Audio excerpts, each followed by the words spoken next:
Okay, and now I'm going to give her the presenter role,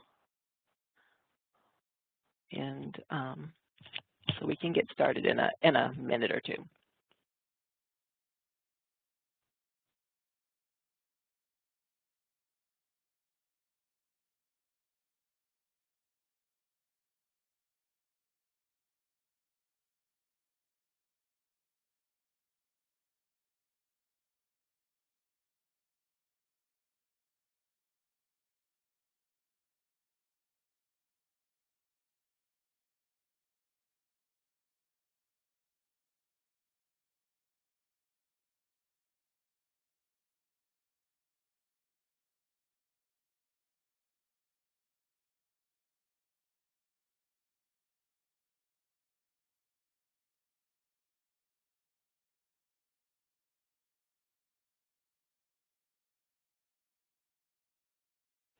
So Ingvild, you might want to test your mic before we get started.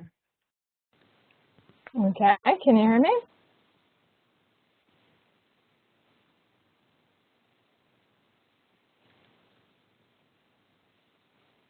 Julie, can you hear me? Yes, I can. Yes. Okay, great.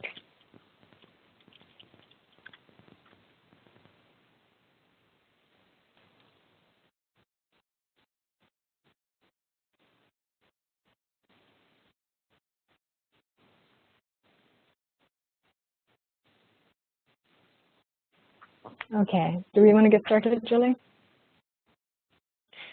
Yes, I think that's fine. I think we'll be having people join as continue to join as we go through, but definitely think we should get started. Okay, great. Okay, well, thank you for inviting me to speak about high organizational performance, which is something that I care a lot about. I know that you have all received the performance imperative and a poster and also the book Leap of Reason. So what I thought I'd do is go through the 7 pillars of high performance on a pretty high level, and then concentrate on some examples that are not included in your materials, and talk a little bit about how you can actually apply the 7 pillars in practice in your own libraries. So the examples I'm going to use are not library related simply because the performance imperative has, to our knowledge, mostly been used by direct service organizations so far.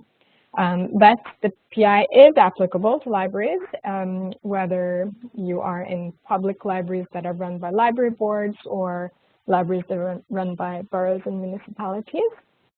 I'm no expert in libraries. I'd love to have a dialogue about how the examples might translate into what you're doing and how the pillars might apply for you. So I am a LEAP ambassador and also a member of the LEAP ambassador support team. Before joining the LEAP support team, I worked in several different nonprofits on issues like human rights, youth development, mentoring, reproductive health, and I've also worked for a long time in performance management software for direct social services. And of course, that makes you think that I might have an IT background, which I don't. My academic background is actually in social anthropology. So enough about me. Let's dive right in.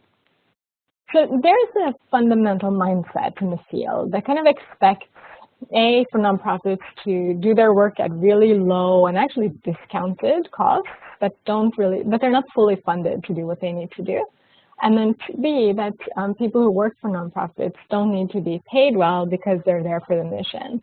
And so consequently, the focus on good management and high performance often falls by the wayside, we see. And it gets considered, like high performance gets considered something that's nice to have. And then there's never enough resources to actually have it in many cases. We believe, though, that high performance is a need to have because making a difference is so hard. And we can't just assume that we're succeeding. We need to know that we're succeeding. And the LEAP Ambassadors community was created on that background in 2013. It was initiated by Mario Marino, who's the author of the book Leap of Reason that you all received. And the community now consists of more than 150 leaders.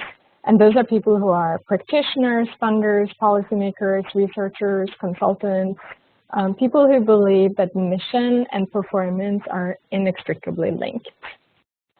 Our purpose is to inspire and motivate and support nonprofit leaders to build great organizations for greater societal impact.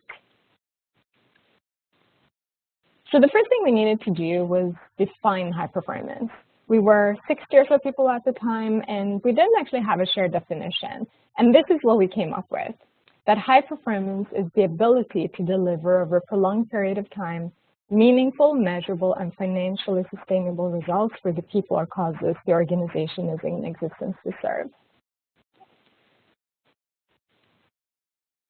That definition became the starting point for the performance imperative, which we published in 2015 and that you received.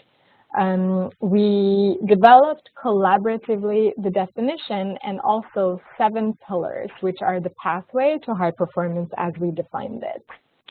So let me walk through these pillars, and we'll spend a little bit more time on the examples.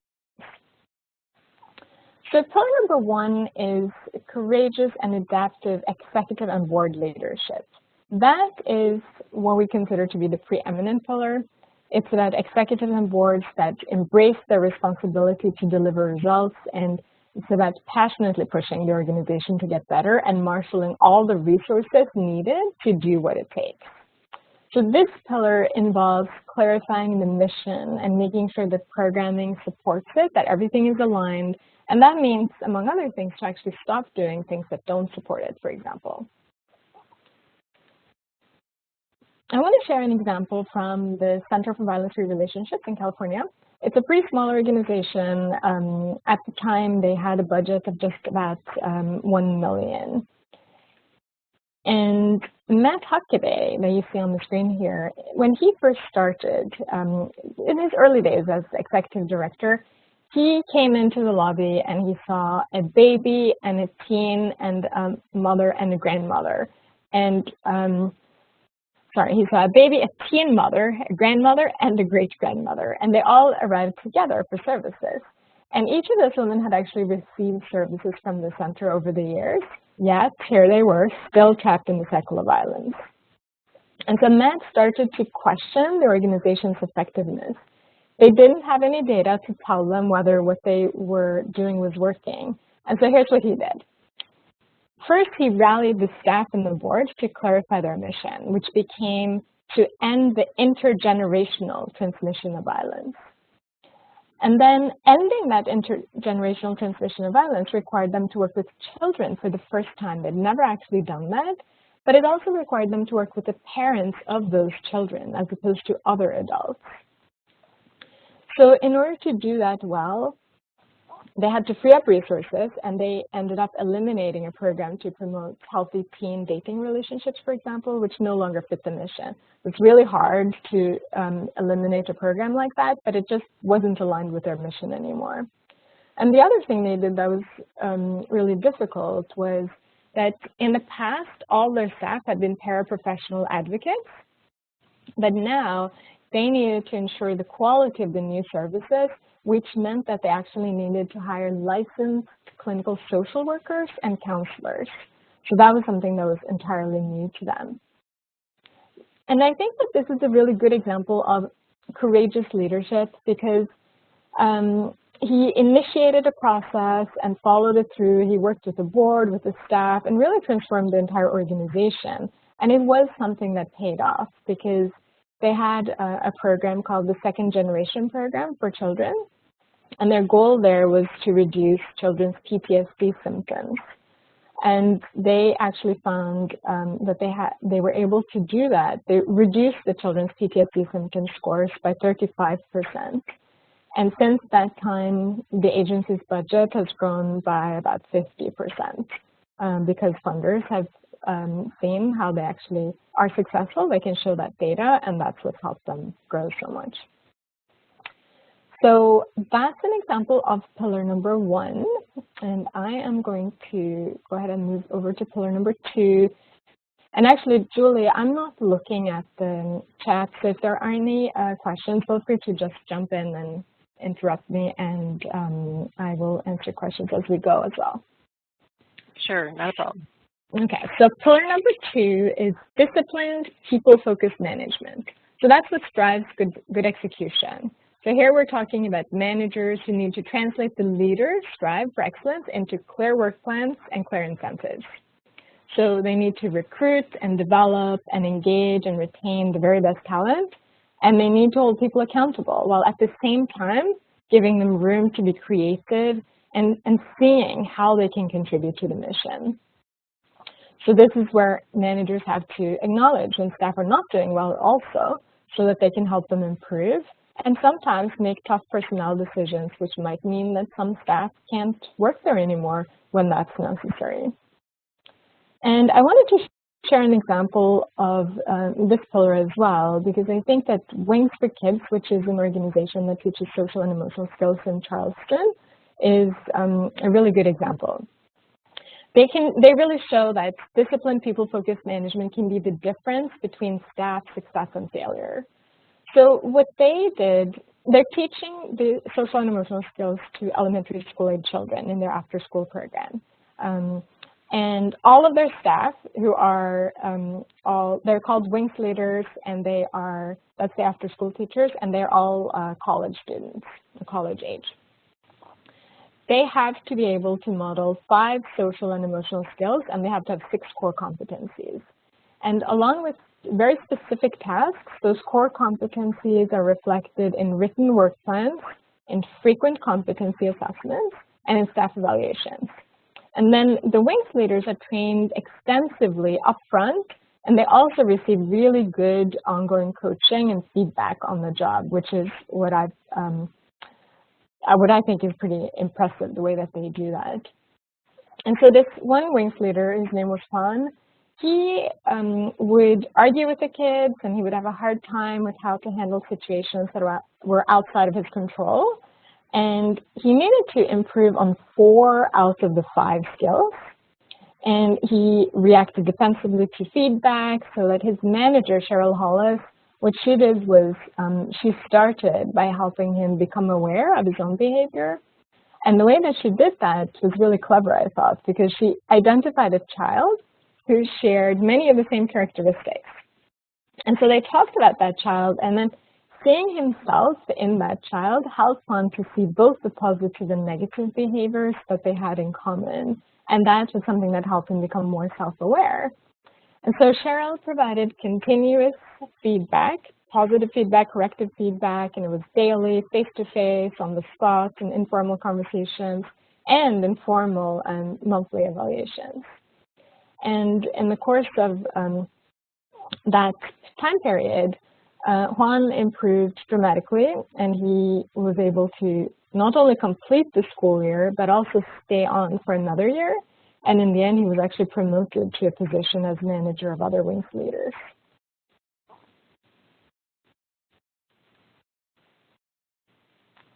So moving on to pillar number 3, this is the foundation for high performance, well-designed and well-implemented programs. That means having a clear target population. It means basing program design on sound analysis of the issues, on research, but also on insights from the people that you're serving. And then creating the programs with very careful attention to the larger ecosystem within which they operate. And this is a place where leaders have to really have to guard against the temptation to veer off course to please funders, which can so easily happen. And most nonprofits really recognize that situation, because it's so easy to just start chasing after funding that doesn't really fit the mission. ROCA in Charleston, Massachusetts is a really good example of this one, I think. So ROCA serves gang members and young men who come out of prison. And these are young men who will not come to programming on their own.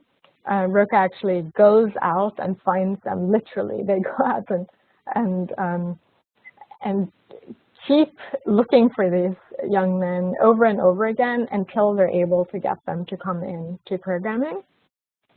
And because these are the young men who are the most likely to end up back in prison and the ones that are responsible for a lot of crime and violence. And a few years after founding the organization, Molly found that everyone was feeling really good. They were sitting in these circles and working on self-esteem and things like that. But then they would go out and shoot someone. And so she decided to rethink the organization's entire strategy. And over the years, they actually redesigned their theory of change about 3 times so far. And each time it was informed by additional experience and by up-to-date research. So some of the things that they introduced, approaches that they introduced to their program design were motivational interviewing, which is an approach that supports development of a relationship between the youth worker and the young person, and that also supports individual motivation and actual behavior change. And then they introduced cognitive behavioral therapy, which is something that's been shown to be effective at preventing criminal behavior and recidivism.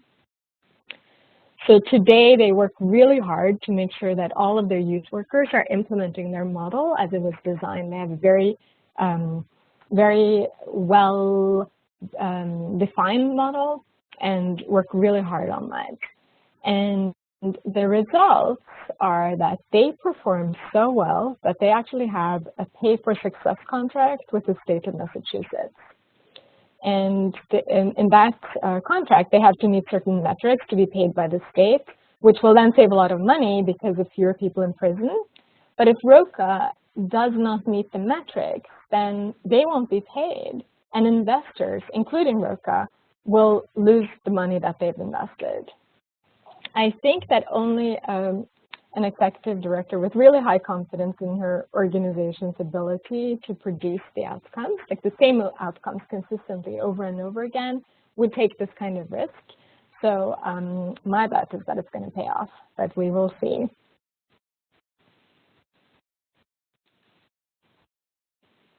Pillar number 4. There's a lot to say about this one, financial health. But in a nutshell, if there is no margin, there's no mission.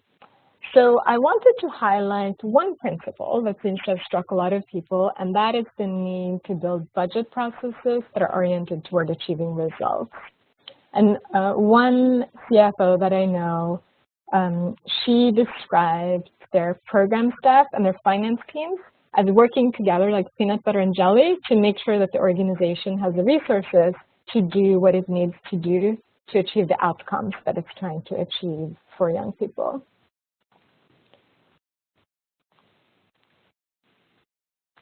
Pillar number 5, this is a culture that values learning. And the kind of culture that supports learning and high performance is one where everyone has high expectations of themselves and others and continually seek to do even better for the people or the causes that they serve.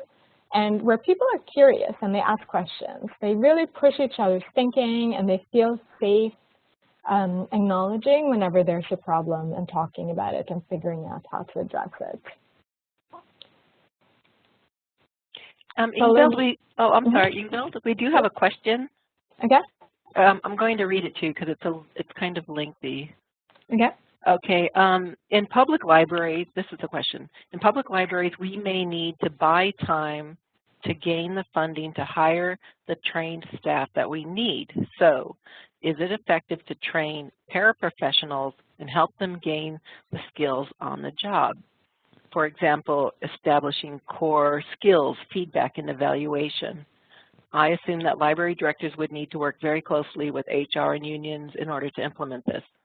I am working towards this in my workplace, and that is why I want to mention that public libraries have unions in some cases. So. I see, yeah.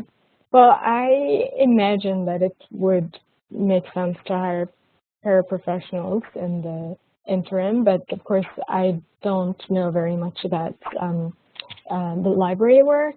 What I mentioned earlier about paraprofessionals is in the context of domestic violence, where it's actually been shown that paraprofessionals are not effective in the same way that clinical staff are. Because people have been through such trauma, you really need to have trained clinical staff to provide counseling. And so in that particular case, it's really important. In libraries, of course, trauma like that is not an issue, and so I imagine that that would make a lot of sense, but I'd love to hear other people chime in with their thoughts about it.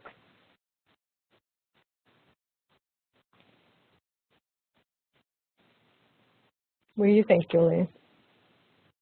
Well, we have several library directors on our webinar, and I know that they probably have a mix of trained librarians and paraprofessionals, so it would be interesting to hear their views. We're a safe place, so people can share their views.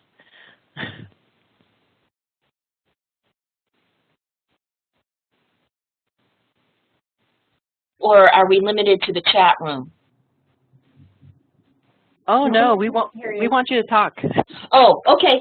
So this is Katie from Kodiak, and I sent the question, and I really appreciate the distinction between paraprofessional and clinically trained people in that family violence workplace, because I think public libraries, due to funding restrictions and deficits, has really had to accommodate and reinvent the way our libraries are staffed. There are just some communities that literally can't afford the professionally trained library staff, and in my mind that would be the clinical people. And I actually find that we do have to be very careful as directors to include serious training, because sometimes the situations do involve trauma. You know, we had incidents this past week that involved interactions with our mentally challenged patrons, our physically violent patrons, and so I'm always trying to help those paraprofessionals understand safe work practices in libraries. So I really find your distinction is very helpful and will help me have communication with my city manager. Great.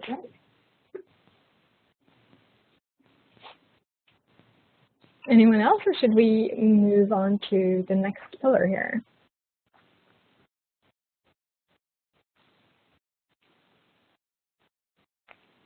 Okay. Let's move on to pillar number 6 then. Pillar number 6 is internal monitoring for continuous improvement. That focuses on the importance of data, collecting data and using data. So organizations have to establish clear metrics that are tightly aligned with the results that they want to achieve, and then they have to produce reports pretty frequently on how well the organization is implementing its programs.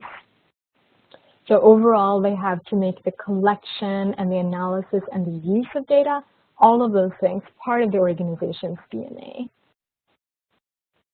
And I have an example of this one, actually.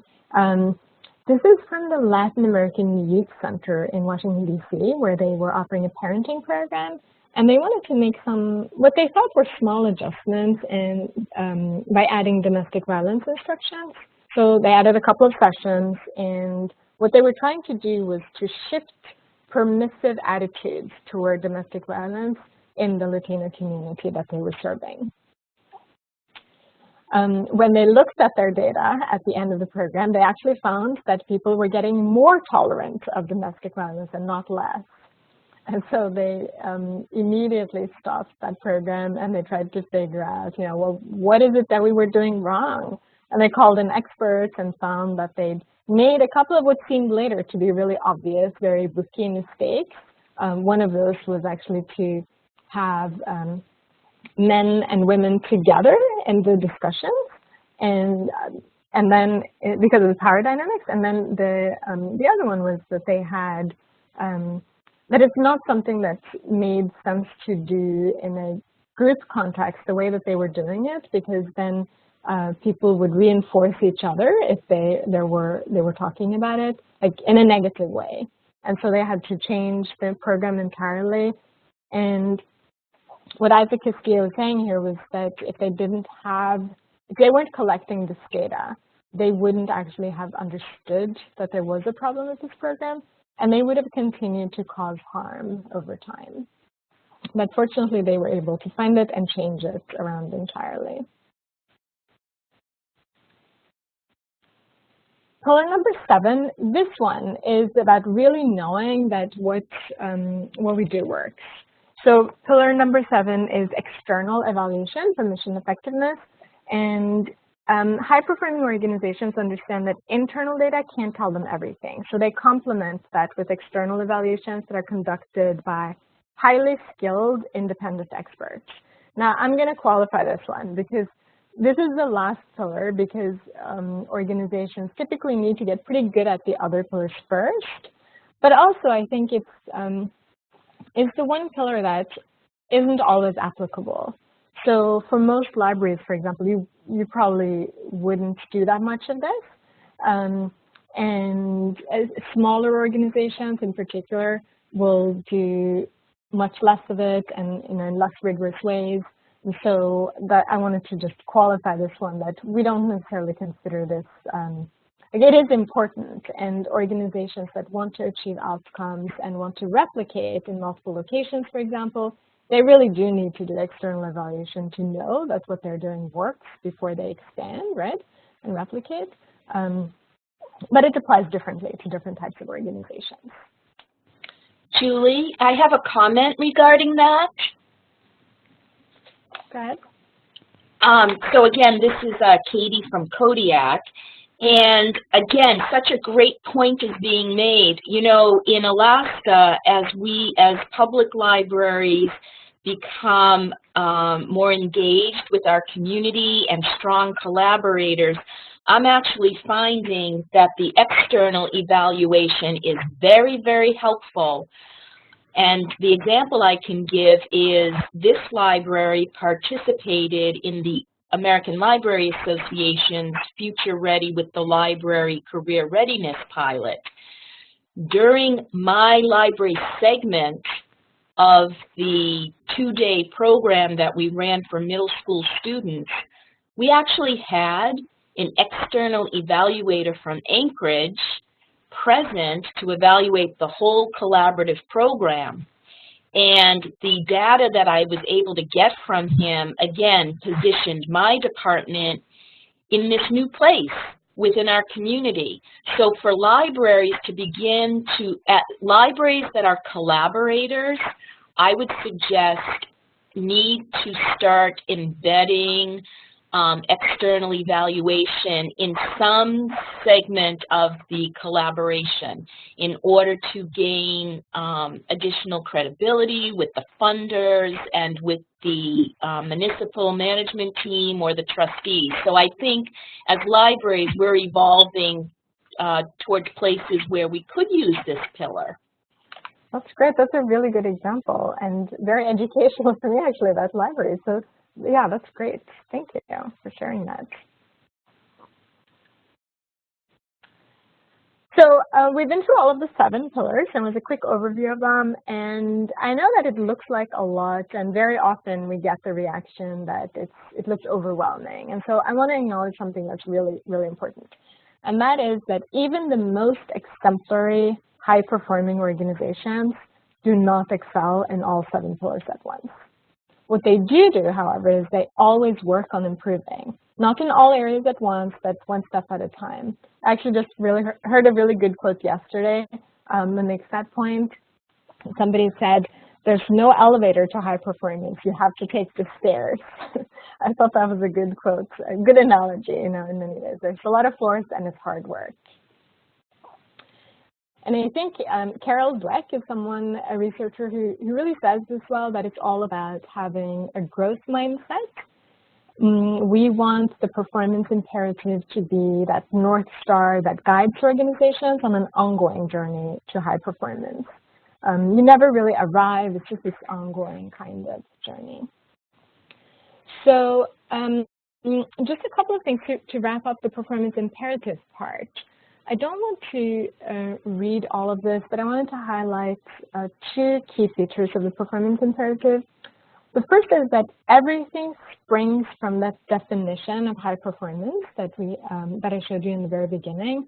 And the second is that we focus on organizations as a whole as opposed to programs, because behind every effective program, there has to be a strong organization. We can't just think of programs in isolation, which is so often what funders kind of seem to be doing in a way, right? Like they want to fund programs, but they don't want to fund overhead.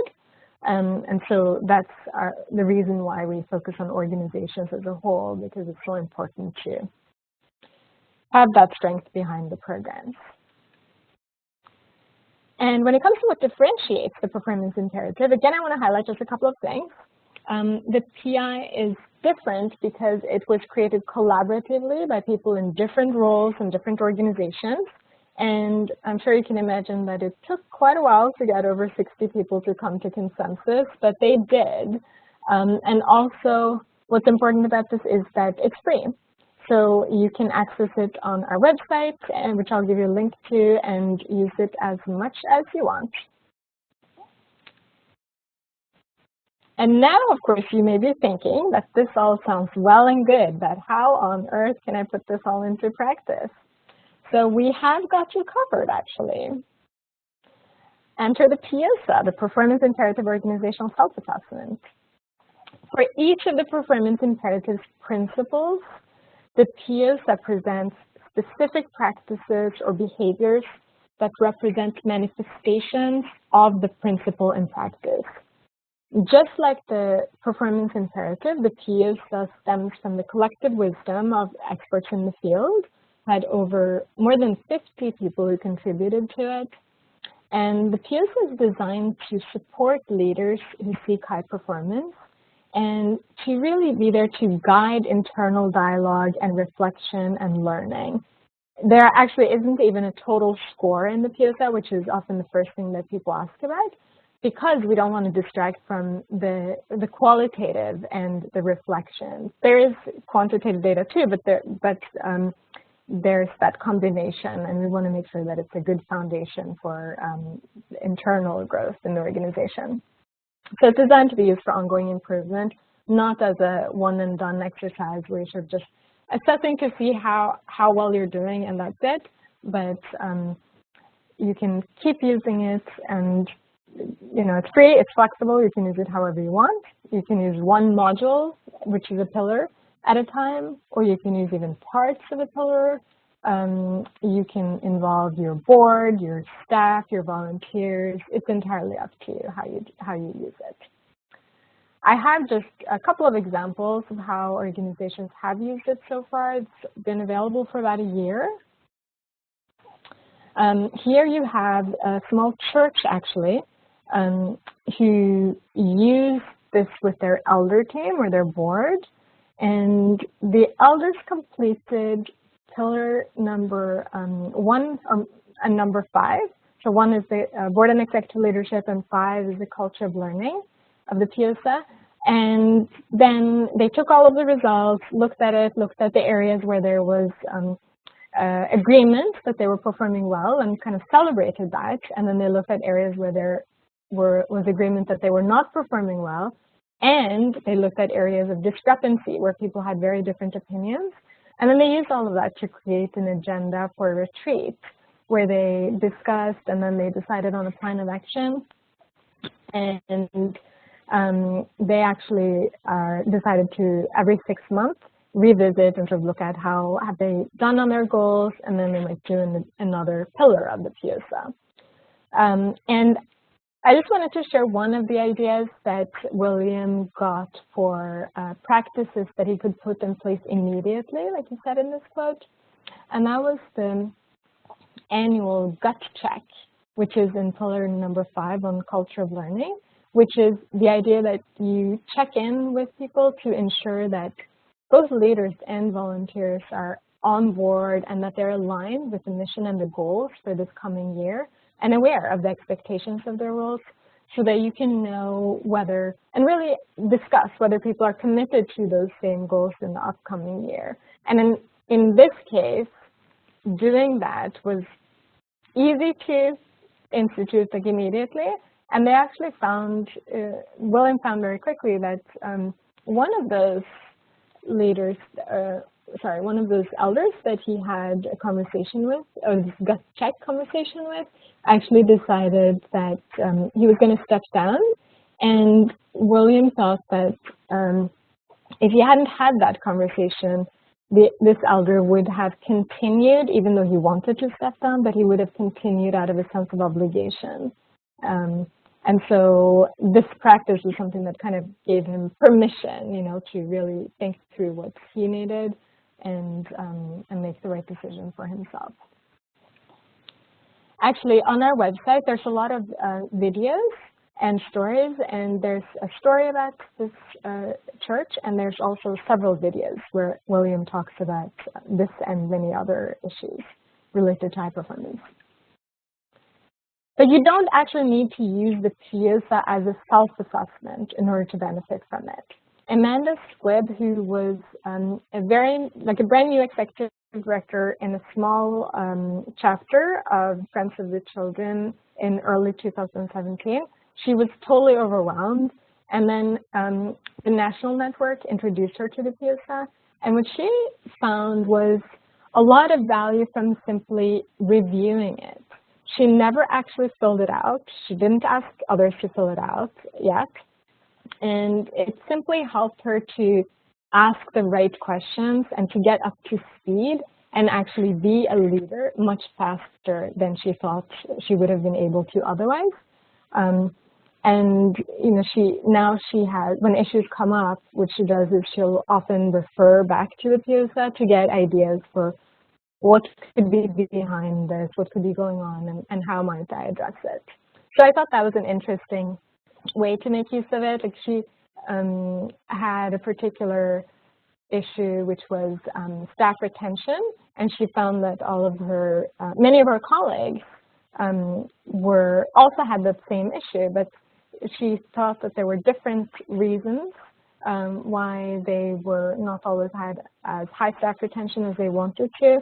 And so she used the Piazza to get some ideas for what could the reasons be, and then she started investigating and deciding what she needed to do. So that's a couple of examples of the Piazza. And finally, just one more thing, which is that people often, people who are committed to high performance often ask, how can they introduce others to this idea? And so what we have done is create, actually a group of ambassadors created what we call Small But Mighty. It's an introduction to the performance imperative for small nonprofits.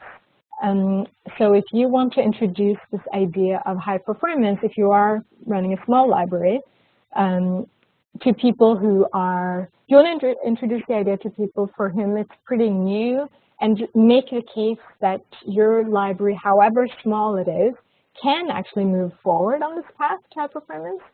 The performance imperative for small nonprofits may be a good place to start.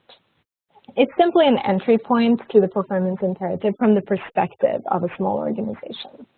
And you can find that on our website. And here is our website, leapambassadors.org. There is a lot there, including the performance imperative, the Piazza, the small nonprofits Kickstarter, and a whole lot of stories and videos that can be inspiring to look at. And I think that's it for me. So let's open it up for some conversation.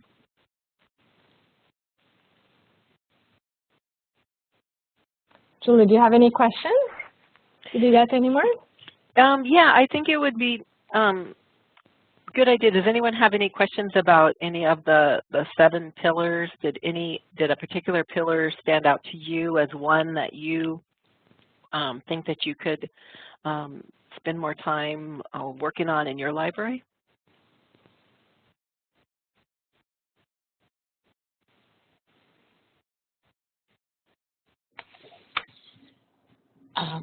Okay, Katie from Kodiak again. Is everyone else there? I think for me, as a director who creates staff development days because we are located on a remote location on an island, I have been working on that pillar 5, where we as a staff can embrace that we are a work culture that values learning, and then how to communicate that to our council, that it's not nice that we have a library, we need a library. And so I focused on that. And then I liked what you were saying about this notion of feeling safe. And I will say, I feel that I'm just going to say, I feel like I am a courageous leader. But my concern about my style is that I need to recognize that feeling safe in a workplace has really changed in the 30 years that I've been a librarian. Folks new to a field are bringing expectations about feeling safe that are very different. So I just wonder if that's come up in any of your discussions, or if other of my colleagues are sensing that we've got, I don't know, I still value gumption and transparent communication and putting things out on the table to be tweaked and massaged, but I'm finding not everyone brings that value to the discussion about talking about the library work culture, and that we're a place that values learning. Sorry, that was probably a lot of information, but. No, that's great. It would be nice to hear from others what their thoughts are. Ingvild, there's a question about if you could put the slide with all of the pillars on there so people could look at it again. I certainly can.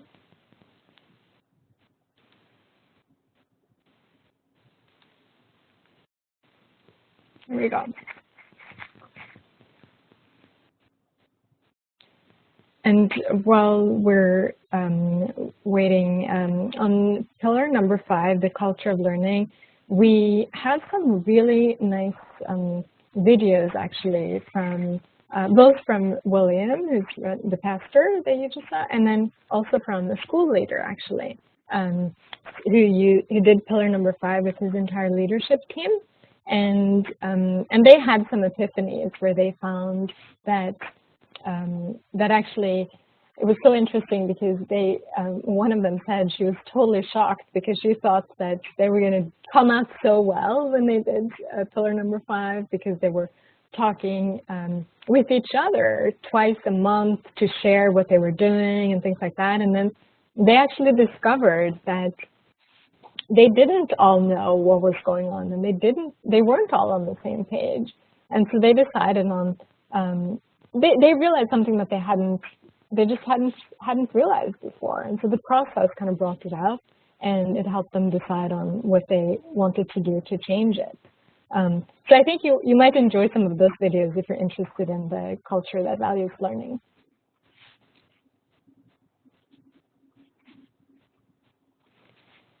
Did anybody want to chime in on what that looks like?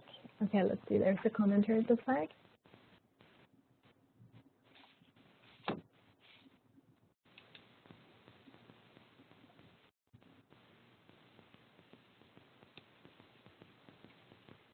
And I don't want to put people on the spot, but I know we have some newer library directors attending this webinar, and we also have a library director who, actually more than one, who works in a library, but also a museum.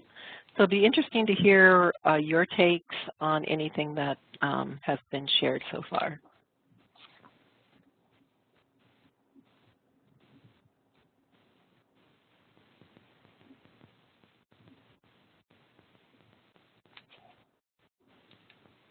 And I see there's a chat here.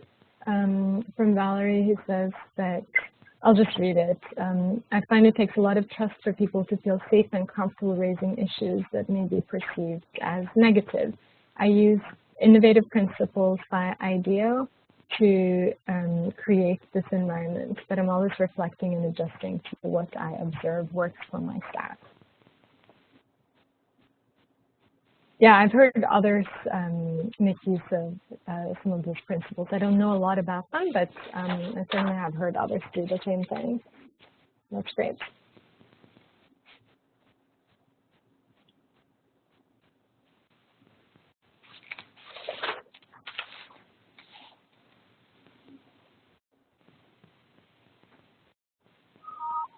And this is Julie, and I just want to share that when we were organizing this webinar, I was concerned that the focus on the nonprofits, that people wouldn't see how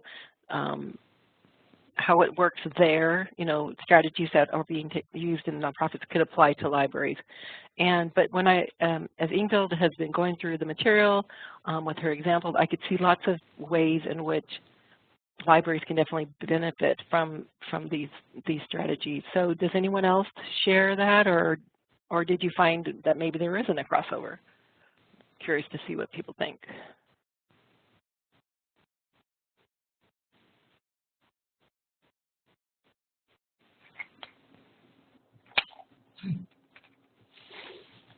Julie, this is Katie, and I see crossovers, and I'm developing a couple of activities to use with staff this Friday for our staff development day. So I'm finding ways to apply the materials, and I think some of what I'm hearing, as Valerie mentioned, you know, the IDEO is those are such great resources, and a couple of, and I use the Oz principle as well. But I think what I'm hearing today is helping me create a context, because the idea of a pillar is very concrete. So I think I'll be able to do some writing and reflective exercises with my staff so they can do their own self-assessment. So I am seeing some crossover here. Okay, and I'm going to share what somebody wrote in the chat box. They stated that they're going to focus on Pillar 7, and they also said it feels like we have to prove our worth at every turn, and so I'm hoping that these evaluations will be positive and prove that, and I'm sure that prove that the library has a positive impact. And then she also said, I absolutely see crossovers. This is fantastic and eye-opening, and I will be pursuing it. And then Valerie has included a link to 7 values that drive IDEO. And then we have someone else, I think they are very applicable. It has given me more to think about. I found training hard in remote locations. All right, well, thanks, folks. Thank you very much for sharing. Do you want me to just bring up the website and show you a little bit of what's available? When I noticed the comment about training being hard to come by in remote locations, there's just a lot that you can use here, so I can show you the website if you'd like. It hasn't been up very long, this part of the website.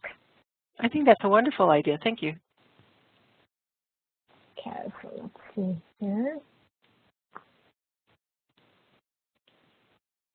Okay, so this is the Piazza part of the website, which is the new part. And what I wanted to show you is how it's divided up. So you can actually look at Piazza for nonprofits, which is sort of about how might nonprofits actually use it, so process-wise. And then you can see each of the 7 pillars. There's one option to look at an introduction, which is just to see what's in this pillar. You already have the performance imperative book, so you have it all there. But this is another way to look at it. It's the same information, and so it's just presented, all of it's there. And then, you have the book, but your book only includes the principles. the proof points are what come under each of the principles. So all of that is available here. Like this, so you can open up the principles and see all of the proof points, but also you can print out, just download and print out a PDF if you want to share it with people, just to sort of become familiar with a particular principle and what the Piazza proof points look like in it. And then there's also the Get Started page, which has all of the information that you would need to actually use this. So instructions, worksheets to, if you want multiple people to answer the questions and then, compile all of the results and look at them together, analysis, all of that information is available there. And at the bottom of each of these pages, actually, there's Piazza product support. That comes to me, so if anybody has any questions or needs anything, it will come to me and I'll be happy to help you. And then at the bottom of each of the pages, there are videos that are related to the pillars. And so here are some videos that are related to the leadership one. And they are, some of them from William, the church, the pastor, and then some of them are from Lawrence School, which is the one I mentioned that had also looked at pillar number 5. So yeah, that's a quick little overview of what's on the website for Piazza. And there are also some performance and practice stories, which include stories of some of the examples that I talked to you about, like the Center for Violence-Free Relationships and Wings for Kids and Lawrence School, Southview Community Church. So yeah, that's a little bit of what's there. There's also higher products, inner community products. You have a whole bunch of other things as well, including things for funders. And Ingvild, since we're on the website, so can you just quickly tell us what it takes to become an ambassador, and is that something that might appeal to library directors or library board members, or? Yeah, so the ambassadors community, if you go to the ambassadors community section, I think under growth is the explanation of how we recruit new ambassadors. And the way that we do that is actually by nominations of current ambassadors. And so it's not like a membership organization in the sense that you can just become a member, but there's nominations from current ambassadors, and then there's an expansive process of vetting new members because we have certain criteria for becoming a member. So it's all described on this page right here. And we are aiming to get to about 300. Right now it's over 150, but so we're halfway there. So in a few years, we're hoping to be at 300. So all of the criteria explained here, and then the whole nomination process and tracking all the way down here. And so when I was speaking earlier and we were organizing this webinar, one of the things that came up was that there isn't an ambassador from Alaska. So if any of the people attending this webinar know of anyone working in, and doing extraordinary work in nonprofits in their community that they would like to nominate someone to be an ambassador, here's your opportunity. Yeah, you can get in touch with me, definitely. We'd always love to get to know organizations that are doing great work. And sometimes we like to feature organizations that are doing really good work as well. So we have a pretty big list that we send emails to. And so when we feature organizations that are doing good work, that provide kind of examples of high performance in real life, it gets shared with all those people. And actually, if you want to sign up for the email, it's at the bottom of the website. You can just put in your first name, last name, and email. That's okay. I see Valerie says Alaska Community Foundation comes to mind. Yep.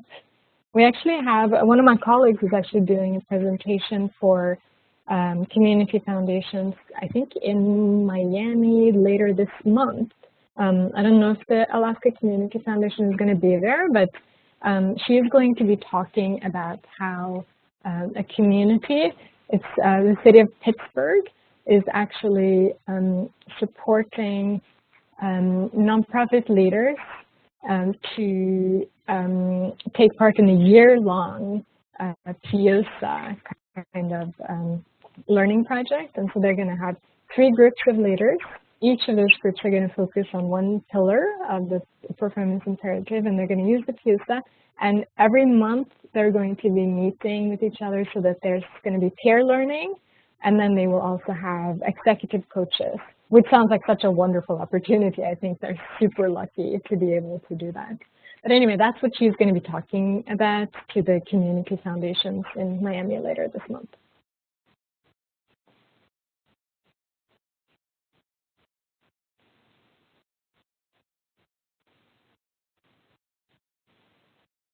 So I see some examples, some names of organizations. If there are particular, so ambassadors are individuals that that become an ambassador sort of independently of their organization. So they stay an ambassador even if they leave their organization and start doing something different and working in another place. And so if there are specific individuals that you know are really good, those are the people that we would want to get in touch with. It's that like organizations are not members, let me put it that way. Okay, thanks, Ingvild, for that clarification. All right, so if there aren't any more questions, I'm going to have Ingvild give the presentation roll back to me so that I can stop the recording and save it. We will be posting a recording of this webinar, and Ingvild's going to send her slides to me as well, and we'll post a link to them as well. I want to thank everyone for attending. I want to thank Ingvild for her being a presenter. I want to thank the LEAP ambassadors very, very, very much for sending every library in the state a copy of the Leap of Reason Managing to Outcomes, a copy of the poster with the 7 pillars, a copy of the Performance Imperative framework. Their generosity is just astounding, and I think they can really help public libraries in Alaska kind of really focus on high performance and really benefit everybody in our state. So thank you very much. And I'll just mention that if any of you do want to have materials for a group of people, like if you want to do something with your board or with you know, a group of volunteers, you are welcome to contact us, and we will be happy to send you materials for everyone in your group. And thank you very much for inviting me to be here. It's been great to be on this webinar with all of you.